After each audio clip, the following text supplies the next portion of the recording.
কি ব্যাপার সুদীপবাবু, চায় পেয়ে চর্চাতে বিস্কিট দিয়ে কি কাম শেষ হয়ে যাবে নাকি? চাটা কোথায়? চা না হলে চর্চাটা তো জমবে না। তো শুধু বিস্কুট দিলে কিন্তু হবে না, কিন্তু চা তো লাগবেই না। নমস্কার, আমি পল্লব।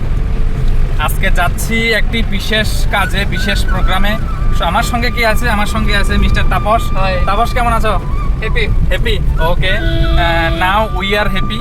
কিন্তু কেন হ্যাপি, এর পিছনে একটা কারণ আছে। কারণটা জানতে হলে পুরো ভিডিওটা দেখতে হবে, আর অবশ্যই সঙ্গে থাকবেন। আমরা দুজন এখন যাচ্ছি হচ্ছে উদয়পুর মাতারবাড়ির কাছে আমাদের একটা প্রোগ্রাম আছে। সেই প্রোগ্রামে কি হচ্ছে না হচ্ছে বা কি নিয়ে প্রোগ্রাম, সেটা অবশ্যই ভিডিওতে বলে দেবো। ভিডিওটা দেখতে থাকুন, ধন্যবাদ।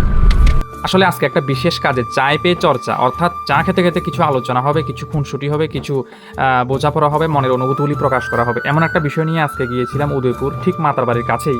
আমাদের আজকে একটা বিষয় নিয়ে একটা মিটিং ছিল। মিটিং বলতে আলোচনা, চা খেতে খেতে যেটা হয় আর কি।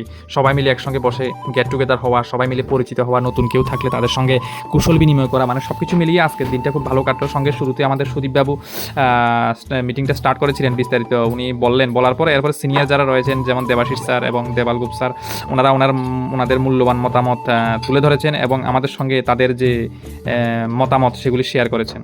আসলে আজকের চায় পে চর্চা যে বিষয়টার উপর ভিত্তি করে আজকের আমাদের যে আলোচনা ছিল, সেটা আসলে কার কতটুকু লাভ হয়েছে আমি জানি না, তবে ব্যক্তিগত দিক থেকে আমার কিছু জ্ঞান আমি অর্জন করতে পেরেছি এবং সবার সঙ্গে আমার মনের মধ্যে যে প্রশ্নগুলি ছিল সেগুলি শেয়ার করতে পেরেছি এবং তাদের থেকে কিছু এক্সপিরিয়েন্স আমি নিতে পেরেছি। যেহেতু তারা অনেকদিন ধরে ফিল্ডে কাজ করছেন, তাদের কাছে অনেক অভিজ্ঞতাটা বেশি রয়েছে। অনেক অনেক ধন্যবাদ যারা আমাকে এবং সবসময় বিভিন্নভাবে হেল্প করে থাকেন।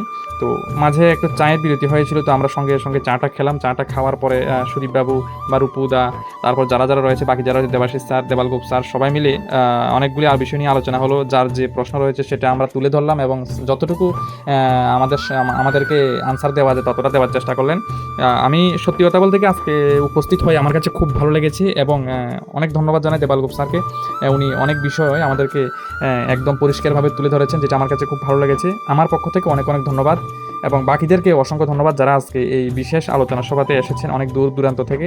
আমার পক্ষ থেকে রইল অনেক অনেক শুভেচ্ছা আর অনেক অনেক ভালোবাসা। আসলে শুধু রাবার বাগানের ক্ষেত্রেই নয়, ফিশারির ক্ষেত্রে অর্থাৎ মাছ চাষের ক্ষেত্রে বা কৃষি ক্ষেত্রে বা অন্য যে কোনো ফিল্ডে কিন্তু আমাদের যে সেফ ইকো অর্গানিক যে কোম্পানির প্রোডাক্টগুলি রয়েছে সেগুলি নিঃসন্দেহে ব্যবহার করা যায় এবং অবশ্যই সবগুলি কিন্তু আমাদের ক্ষতিকারক দিকটা নেই বললেই চলে। তো আমি ব্যক্তিগতভাবে খুবই খুশি হয়েছি আজকের মিটিংয়ে উপস্থিত হয়ে এবং ওনাদের মূল্যবান বিষয়গুলি আমি জানতে পেরেছি। আর সবার শেষে হয়েছে খাওয়া দাওয়া, যেহেতু খানা তো খেতেই হবে, কারণ জীবনে প্রচুর পরিমাণে খানা খেতে হবে, কারণ না খেলে আসলে শরীরটা চলে না। তো অনেক সিনিয়র মানুষও ছিলেন, অনেক জুনিয়র মানুষও ছিলেন। তো সবার সঙ্গে দেখা হয়ে কথা হয়ে ভালো লাগলো। আশা করি আগামী দিনে অন্য কোনো স্থানে, অন্য কোনো জায়গায় বা অন্য কোনো নতুন মানুষের সঙ্গে দেখা হবে, সেই আশাতেই থাকছি। আর মাঝে মাঝে সুরজিৎ বর্মনে একটা হাসি দিচ্ছে কারণ আছে, উনি এখন বিন্দাস লাইফ এনজয় করছেন। কী কারণে করছেন সেটা অবশ্যই সবাই জানে। রাবার বাগান হোক বা মাছ চাষের ক্ষেত্রে হোক, যে কোনো ধরনের পরামর্শ যে কোনো সময় আপনারা যদি চান তাহলে অবশ্যই আমার কাছে ফোন করবেন। আমি অবশ্যই সম্পূর্ণ সহযোগিতা করার চেষ্টা করব যতটুকু আমার সাধ্যের মধ্যে আছে। নিঃসংকোচে ফোন করতে পারেন। সম্পূর্ণ পরামর্শ এবং প্রয়োজনীয় ওষুধপত্র বা প্রয়োজনীয় ফার্টিলাইজার যা যা লাগে সব কিছু আমি দেবো। অবশ্যই ধন্যবাদ। নাম্বারটা দিয়ে দিলাম। ভালো লাগলে অবশ্যই ভিডিওটা প্রচুর পরিমাণে শেয়ার করে দেবেন যাতে ভালো হয়।